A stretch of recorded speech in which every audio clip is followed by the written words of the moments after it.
So a day after the Telangana governor has given the nod for prosecution of Mr. KTR Rama Rao in the Formula E case, I have with me the working president. Today you're talking about government. They have announced something about land transformation policy, and you're saying it's a huge scam, and you're putting a 4.5 lakh crore rupee value to this particular scam. What are you talking about as a scam? Because he's talking about changing the land use from an industrial, which has not happened, to other purposes. It's simple, Uma. See, for example, you're a private entrepreneur. You come to the government saying, I want 100 acres of land because I want to set up an industry. Now, the government allots you a piece of land at a very, very heavily discounted, heavily subsidized price. As in the case of Andhra Pradesh, you may have noticed, 99 paisa per acre, something like that, at a ridiculous throwaway price. Now, after 20 years, after 30 years, Uma Sudhir decides that, the 100 acres can be put to better use. And she says, okay, I'm not going to be able to run the industry. Now I have a sale deed. So I will basically convert all these 100 acres into a multiplex, into a multi-use zone, and build apartments and build, theaters, build malls, etc., etc. And now the government is going to permit it. Now my question is that land essentially belongs to the people of Telangana. If you had given it to somebody, for industrialization, if that purpose is not it does not hold true any longer, then either the government should resume it fully or partly, like it was done in Maharashtra. In Mumbai, when Phoenix Mills and Kamla Mills and other mills, textile mills went, belly up because, they became part of the city, the government brought in a policy wherein they said 50% of the land should be returned back to the government. That's exactly how it happened. And for the remaining land as well, they had to pay a hefty sum. Now in Telangana, what is happening is, if Uma Sudhir has gotten 100 acres of land at a throwaway price, now what is being asked by the government is, we all know the discrepancy between the SRO value, the registration value, and the market value. For instance, the registration value is only 10,000 rupees, whereas the market value will be 1 lakh rupees per square yard. Now the government is saying all you have to pay is 30% of the registration value. The market value is 1 lakh, registration value में 30%, मतलब 3,000 अगर आप दे देंगे तो हम immediately आपको पूरे 100 एकड़ आपको दे देंगे, आप जो चाहे आप कर लो.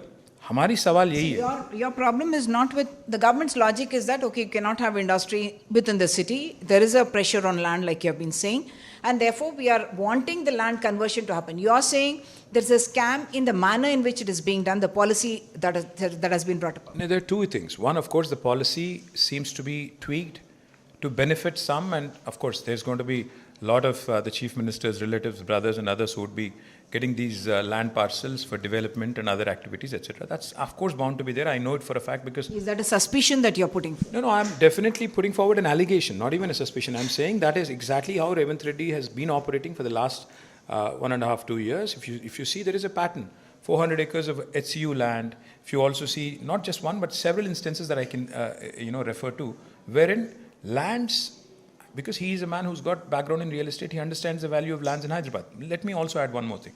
Today, government of Telangana, the Congress government, has not been able to sanction a single house in the city of Hyderabad because the reason they cite is lack of availability of land. Now, my question is, 9,292 acres of land, which was allocated by government for various purposes, it is being appropriated to private parties just like it's like a freebie.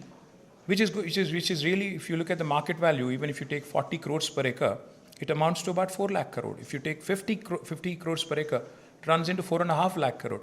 Question is, you don't have land for Khabristan, you don't have land for a cemetery, you don't have land to build a house, you don't have land to build a park.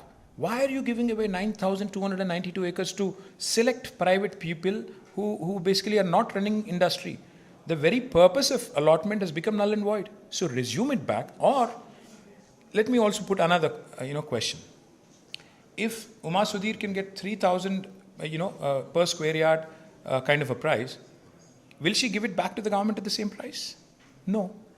If the government has the ability to resume and then auction it in the open market, that money would be realized and actually would come back to the state exchequer. What was your government's policy when that happened? We did not allow this to happen. When they actually came forward with a lot of such proposals, we simply said, no, this is not possible. And then subsequently, we brought a legislation back in 2022 for Azamabad industrial area. I can give you a copy of the bill.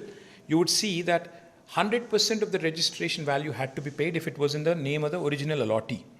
If that is not the case, and if Uma Sudhir is transferred to a friend of hers or a relative of hers, and if the title is changed, then 200% of the registration value had to be paid. But in this case, only 30% is required for government to basically hand over that piece of land forever to the private individual, and that private individual is going to make hundreds and thousands of crores. So you would be satisfied if the like your policy was 200% of the registration value is valid? Absolutely, because that statute is in place, that law is in place. You cannot obviate, you cannot just obfuscate, and you cannot just take away these lands just like that. There is a law which is already in place. Probably the government is ignorant on this.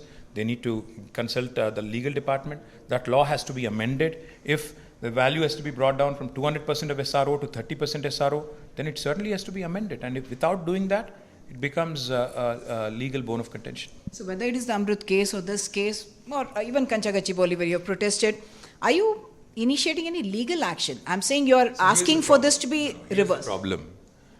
A Central Empowered Committee was appointed by Supreme Court on the HCU lands. The Central Empowered Committee had made a categorical recommendation to Government of India saying, please constitute a special team to investigate into the financial fraud of 10,000 crores perpetrated by the state government.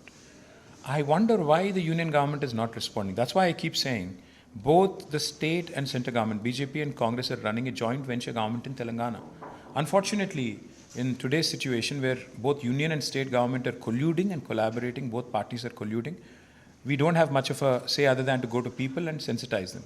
On the other hand, we will definitely knock on the court of law, we will take legal advice and then go to the court of law. The other issue that I must talk to you about is about the nod that the governor has given for your prosecution, which means a charge sheet will be filed in this particular case. Was it technically necessary, first of all, for the governor's nod for the charge sheet to be filed? Well, it was just a ruse, to use in Jubilee Hills by-elections, to say that BJP and BRS are together or some such nonsense. But the fact is, when governor had initially given the permission to file a case, that itself means, see, charge sheet is part of the case. वो अलग तो नहीं होता है. तो फिर से आने की ज़रूरत नहीं थी, पर गए, बट हो गया. अब अगर चार्जशीट अगर फाइल कर रहे हैं, तो मैं तो समझता हूँ इन्वेस्टिगेशन खत्म होने के बाद ही चार्जशीट फाइल करते हैं ना. तो देखते हैं चार्जशीट में क्या लिखेंगे. I am a law-abiding citizen. I will abide by the law, and the law will take its own course. You have defended yourself in the past vis-a-vis this particular case as well, saying that you built the brand for Hyderabad. I'll allow you to make that defense because the case is something that's been spoken about along with the Kaleshwaram and other cases as well. Well, I'll make my defense in the court of law for sure, but all I'm saying is, I've done nothing wrong. We as a government, see, Revanth Reddy government had promoted Miss World contest, where they spent really 200 crores of exchequer's money. Now, what did the state get out of it, if I may ask? So we promote various events across, governments. Now, it is very petty of the chief minister and his team to go after me, thinking that I've done some misappropriation in this, when they fully know, they are fully aware, including one of his cabinet ministers, who on record said there is no misappropriation, there is no corruption. So when there is no corruption, You talk about a quid pro quo. Quid pro quo of what sorts? I don't know what the charge sheet would say. If you are privy to charge sheet, I'm not sure. I don't know what kind of quid pro quo they're talking about. If there is a quid pro quo, I would also like to know. If the company that they talk about has given me some electoral bonds, let me remind them two things. One, they have given electoral bonds to Congress, BJP, TMC, and multiple other parties, and also to BRS. Second thing I would like to also put on record and tell you and remind you is, they had given electoral bonds in the year of 2022. The race happened in 2023. So, unless there is some perverse logic somewhere in the universe which tells them that an event much before it happened, somebody paid me a bribe, and if that is what they would like to have the judiciary believe, I don't get the logic. I don't know what kind of a perverse case this is. Thank you so much. So the focus today, though, remains on what the BRS leader is talking about as a land scam, or rather a scam that is based on the land value in Hyderabad. In Hyderabad, with camera person Nagraju, Uma Sudhir, NDTV.